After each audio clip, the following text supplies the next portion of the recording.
lot of stuff online that like says about me like being a drama teacher and stuff like that. I was actually I worked in a school as an arts technician, which is where obviously a lot of my inspiration comes from for the teacher TikTok, stuff like that. So I have trained as an actor for screen, so like screen acting. But working in a high school was probably where I get most of my inspiration for the videos and stuff like that. So I was never actually on stage. I was never like really acted professionally. Obviously that is the ultimate goal. But that's kind of where TikTok comes into it, I guess, has been a bit of a way into it, hopefully. They all say, don't they? They all say that actors get their inspirations from school. I've heard a lot of actors that say, or actors and actresses that say, oh, it was always my drama teacher that inspired me to get into this industry. Are you the same? I think, do you know what? It sounds so cliche, but like acting has always been that one thing that I wanted to do. I think in school, I wasn't really very academic, like maths, science. To be honest, any subject that wasn't drama, I wasn't really interested in. And I always found it quite hard to concentrate on something that didn't interest me. So I'd kind of be away with the fairies and stuff like that, which is not I'm not telling people to go and do that, obviously try and concentrate, but I was just a bit away with it. And it's just the only thing that kind of really struck interest in me. And then obviously you don't do drama lessons in primary school. And that kind of comes into play in high school. And the more I did it, the more I was like, oh, this is amazing. But I've always gone to like drama clubs when I was younger, dance, stuff like that. I can't dance, but I dropped that quite quickly. But yeah, so it's just always kind of been that one thing that I wanted to do. I don't know if I would say one person in particular kind of inspired me. I think my drama teacher, to be honest, she also then was my boss when I started working there, and she's just amazing. She's like one of the most amazing people. So I'm very grateful to her for a lot of reasons. I think she's kind of one of the people that showed me about being dedicated, and that, you know, she was always used to say to me, she was like, don't wait for things, you have to go and get things. So I guess she kind of inspired me in that sense of go and get what you want. Yeah. For sure. So yeah, it's just always been that kind of one thing that I've always wanted to do. I mean, me and school were never best friends. You're looking at the only kid that got a grade F in his Set 3 mathematics class. Oh, don't matter. Maths was never my strong point. I hate it. I still hate it. But Monica, what made you connect so well with drama? What was the point of, you thinking drama's what I want to do? What made you two come together in this blossoming romance? I think it was, do you know what? I think it's, I just love becoming characters. I love making people laugh. That's probably one of the main things. Comedy is probably my slightly at the top of all genres. It's kind of like my number one. I just love making people laugh. I just love everything that comes with it. It's hard to kind of pinpoint what it is. I just enjoy it. It's just fun, and I love having fun. And it's just kind of that's just what it is. And I think obviously through lockdown we've not been able to do a lot, which is why TikTok has been so amazing, because it's let people be creative in a time where we've been quite, locked in almost, I guess, and within your own homes and stuff like that. So do you know what, it's really hard to kind of say it's this or it's that. It genuinely is just what I enjoy doing the most out of anything. So absolutely. When you were growing up in school as well, and you were around other thespians that also had that strong passion for drama like you did you find it quite beneficial being around people like that? And did they help enhance your sort of acting ability? Was it good to bounce off other people who had that same passion of drama as you did? Yeah, definitely. One of my best friends, actually, we were friends in school and we're still like really close now. She was into drama as well. We kind of didn't really speak throughout school, and then year 10, that's when I did GCSE drama, and she did it too. And we were like clicked instantly. We were like, right, okay, this is amazing. Like, we'll do the school show together. And then when we left year 11, which I think was 2014, we went to this West End summer school thing for a week together. So we always really bounced off each other. And then obviously you go and do stuff like that, and you meet other people that are into the same things and at the same age as you, and that's amazing. And then I recently trained at the Yorkshire Academy of Film and Television. Wow. And again, you're meeting people who are into the same thing as you, which is so nice to have people that are that are into that. And then obviously it's kind of gone down a bit like an influencer route now in terms of social media. And then I've made like new connections through social media. So it takes you all over the place. It really does. And you meet some like really cool people. So I'm very, very grateful for that. Do you expect to be in the position you are right now? I mean, you have your own agent. That's a huge step as well. Did you imagine, you'd be in this position right now? No, not at all. Not at all. So like I've had my agent for a few years because I've been with YAFTA for quite a few years. But in terms of where I've gotten through social media, no way, not at all. And it's happened quite quickly. So I only downloaded TikTok last May during the lockdown, and I probably started posting like beginning of June. And when I originally started posting all my videos, I had my account on private because I didn't want anyone to see. I was like, I can't let anyone show, everyone think I'm weird. And I worked in the high school at the time, so I was like, it's not really appropriate, I don't think, to put myself online and working in a high school. So it was always a bit of a clash. And then I was kind of speaking to my brother. My brother was like, you need to just go and do it, because like you don't know unless you try. Why not? Something might come of it, something might not, but it's worth giving it a go. And you don't want to go into teaching, so why hold back for something you don't want to do, if that makes sense. I mean, when you want to get into the arts, then you got to get used to having your face everywhere, whether it's an actress or an actor or a presenter. You're gonna have to be used to getting your face out there. Well, podcast is his voice, so it's kind of like but you know where I'm coming from with the arts. 100%. Yeah, you have to put yourself out there. You have to be brave enough to do so. 100%, because it's a really, really tough industry. It's pretty rock solid, to be honest. And the chances of going to an audition and getting a part and getting a lead, it happens, but the chances are really, really, really, really slim. So I think if you are proactive yourself in getting yourself out there and you're trying to get yourself noticed, then there's no saying that the right people won't come knocking on your door. So it's definitely worth it. Yeah. But if you know that you've got a talent, like deep down, I've got this special talent, how is the best way to utilize that talent to really showcase yourself from your own experience? I think you need to kind of recognize what that is. So in terms of like, obviously my niche is comedy. It's comedy skits, it's school skits, it's been on the teacher side, been on the student side, stuff like that. I think once you can narrow it down to that one niche, you can work on that and then develop it. Personally, I feel like that has worked for me. Originally, I was doing lip syncs. I was just doing lip syncs to films, TV shows, stuff like that. And the more I kind of use TikTok, I think lip syncs are really, really popular when I started like last year. And as everything does, it develops, it becomes something new, people move on. And I started seeing loads of people do skits of different things, working in retail, working in a restaurant, teaching one, student ones. And I thought, this is great. Well, like a fantastic way to be creative. So then I was like, right, okay, I'm going to come away from the lip syncs and I'm going to focus on just this and see if it gets somewhere from that.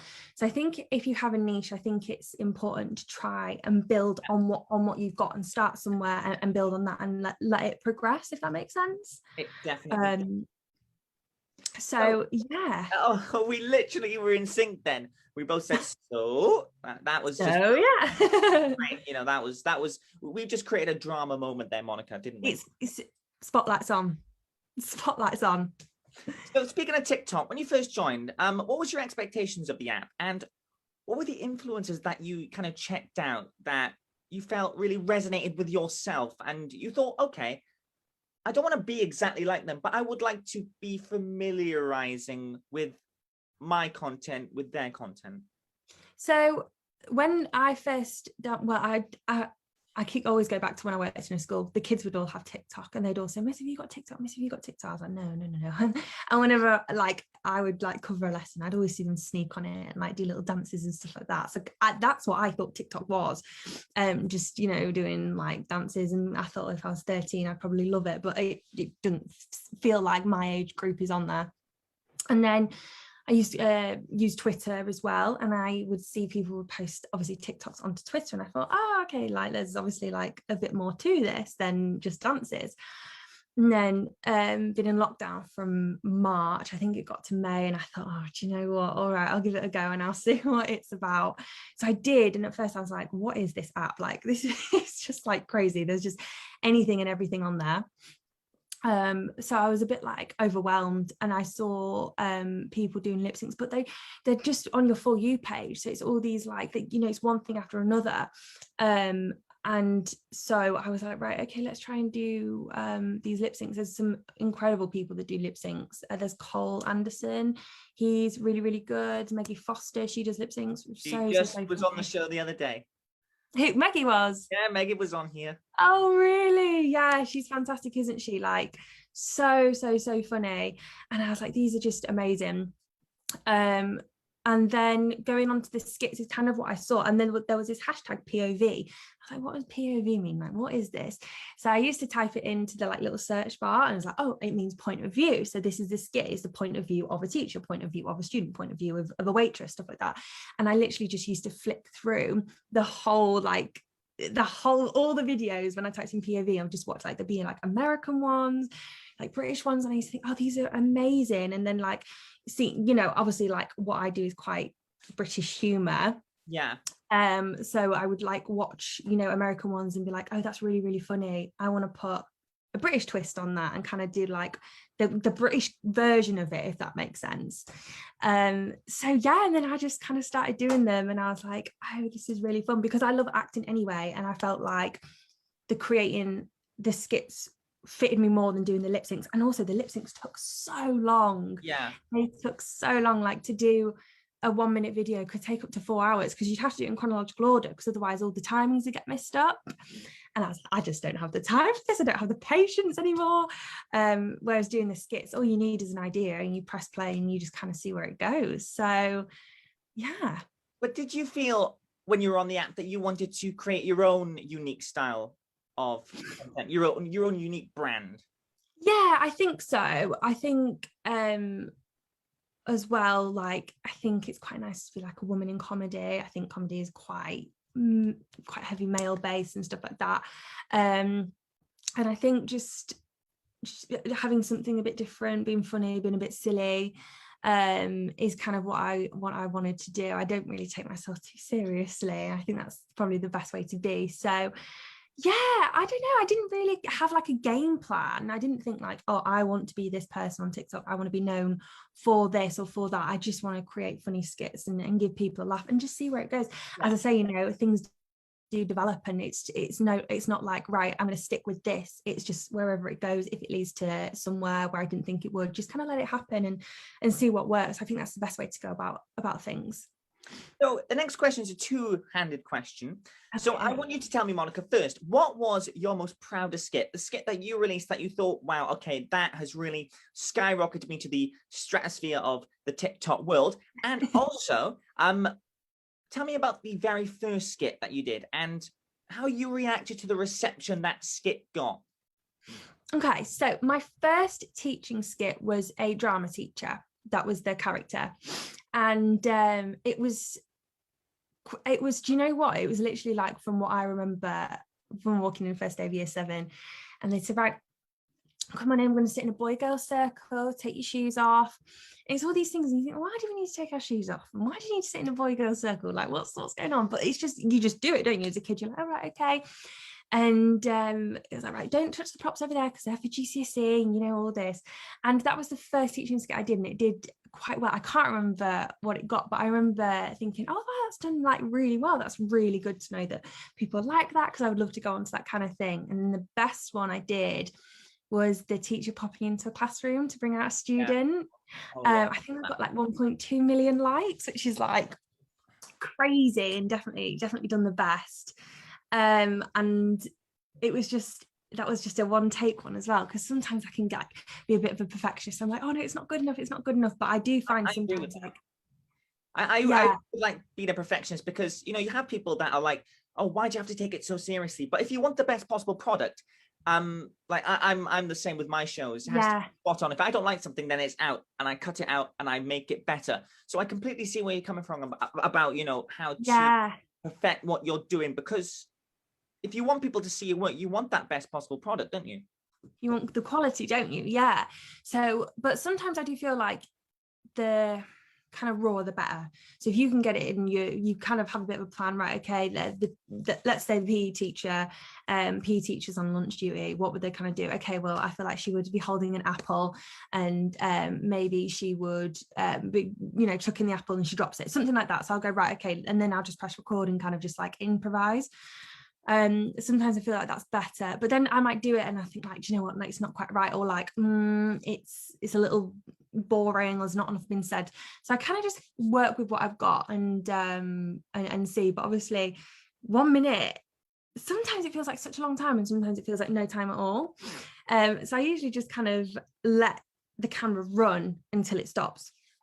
Although sometimes I'll kind of like, no, I have nothing else to say, so I'm just gonna stop it here. But yeah, no, it's cool. It's really good fun.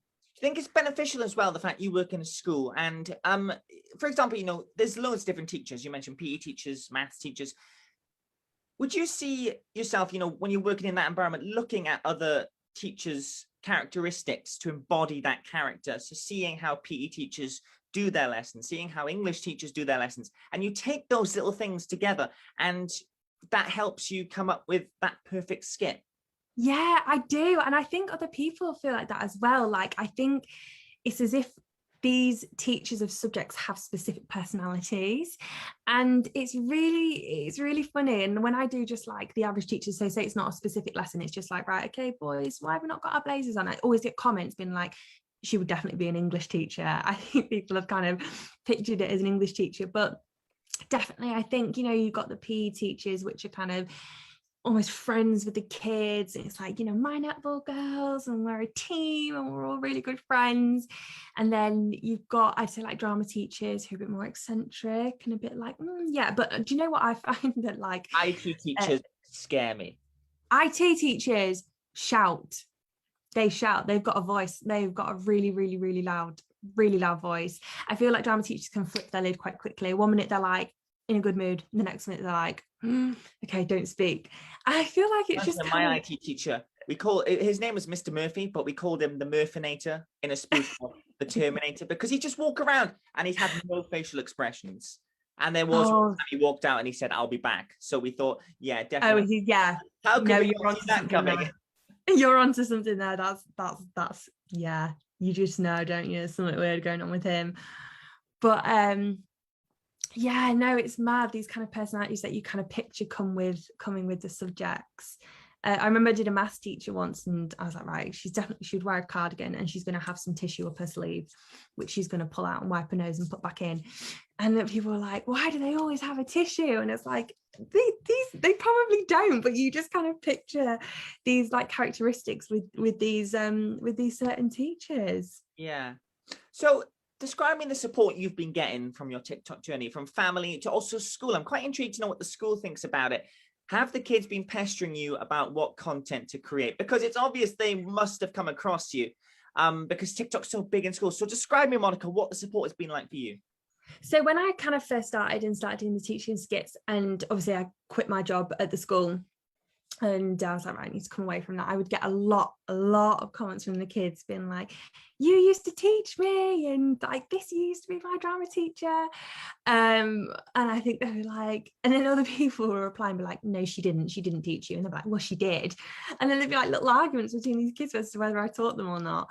The teachers have been so supportive, like really, really, really great. They love them, which I think is good, because you don't want to like touch a nerve with some of them, but they all just take it in really good fun and stuff like that, which is great. And then I have a few teachers that have commented and been like, I know who this is based on and stuff like that. My family have been amazing, like my friends have been amazing. To be honest, the general like support that I've received has been really, really good. You're always going to get a bit of negativity from anything, but you do have to just take the rough with the smooth. And I think, if the good outweighs the bad, then you're on to something. But no, it has. And I feel like it's such like a community on TikTok as well. I feel like, you have people that watch your videos every day, and they're so like, some of the comments are so sweet and so lovely. So I think I've been really, really, well, I have been like extremely fortunate with all the support that I've received from everybody. That's great. So have you had any content creators reach out to you to compliment you on your work, or any other celebs? Well, so I have made a really, really, really good friend through TikTok, and we don't post the same stuff at all. She's called Millie Pickles. She's a sporty gal, and I'm not sporty in the slightest, but we like connected through TikTok, and she lives down south. I live up north and she lives down south. And I'm going to meet her next week in London. So like we've like got a really good friendship. I featured in me and some other TikTokers, we featured in a magazine, in You magazine, a few months ago. So I got to meet like Abby Clark. She does Abby Clark comedy. Charisse, like loads of people, and Maggie Foster was in that too. So it's mad like how you connect with people like Eden Halves, spoke to her a couple of times. Megan Bolton, like, yeah, just like loads, you just connect, and like they're just so lovely, and everyone's into such different things, and everyone's just so supportive of what you're doing and on your own journey. It's like people are like happy for you. Do you know what I mean? Which is just so nice. It's nice to have a bit of support, I think, because I think especially on social media things can be such a competition sometimes. But it just doesn't feel like that. People just want to stand out among the rest, don't they? Yeah, and it's just nice to have support from people, and people be happy for you. So no, it's been great, to be honest. Brilliant. So tell me as well, Monica, the opportunities you have received from this TikTok journey, and also what opportunities have we got coming up? So I have done a few interviews which have been really cool. I think they're the best, obviously. Yeah, oh, hands down. I got to be in You magazine, which was really cool. That was like my first like big interview, stuff like that. Obviously a lot of the collabs that I do are really exciting. Worked with like BBC Bite Size as well, which has been really, really cool. I think, do you know what it is? It's like having your stuff kind of noticed by people is quite like, sometimes it doesn't really like feel real, and it's like, oh, that's so nice that like they want to work with you and stuff like that. So I think that's really cool. So I've done quite a lot of cool collabs, and I've got some stuff coming up, but I haven't got like, my ultimate goal is to be acting on TV. So I'm still waiting for that dream to come true, but I think, hard work is, it will. Yeah, it will. You got to manifest it. Just keep the power in the fist, and you will get on that journey for sure. Yes, exactly. So it's just about hard work, isn't it? And what you put into life, you get out of it. So I just feel like everything will happen in good time. I think it's so easy to be like, oh, I want to be in this place, I want to be here, I want to be doing that now. But actually, like, sometimes I just have to think, do you know what, just like enjoy where you are now and the journey, because if I look back a year ago, I never would have thought I would be here. Yeah. So I try and appreciate I do appreciate where I am now, but it is easy to be like, oh, why am I not there? Why am I not in this? Why am I not in that? But it'll all happen in good time. It will. And Monica, something new for season 2 on the Weekly Chat with Mac is I'm going to put you on the spot. I want you to tell me your favorite TikToker and why, and you can even give them a shout out right here on the show. Oh my goodness. Okay, well, Millie Pickles, she's amazing. I can't tell you honestly, she has the most incredible story, and she's just so inspiring. She's hardworking, she's dedicated, she's just such a feel-good person. And you know what, I feel like we need more of that on social media. Like going onto someone's profile and coming away and feeling like, oh good, do you know what, that's made me feel really motivated. So big shout out to Millie Pickles. Go and check her out, because she's the best. But I want people to check you out, Monica. So where can people find your socials? So my TikTok is Monica Geldart, my Instagram is Monica_Geldart, and my Twitter is also just Monica Geldart. So yeah, go check them out, guys. Do it. Monica, I want to thank you so much for coming on the show. It's been great.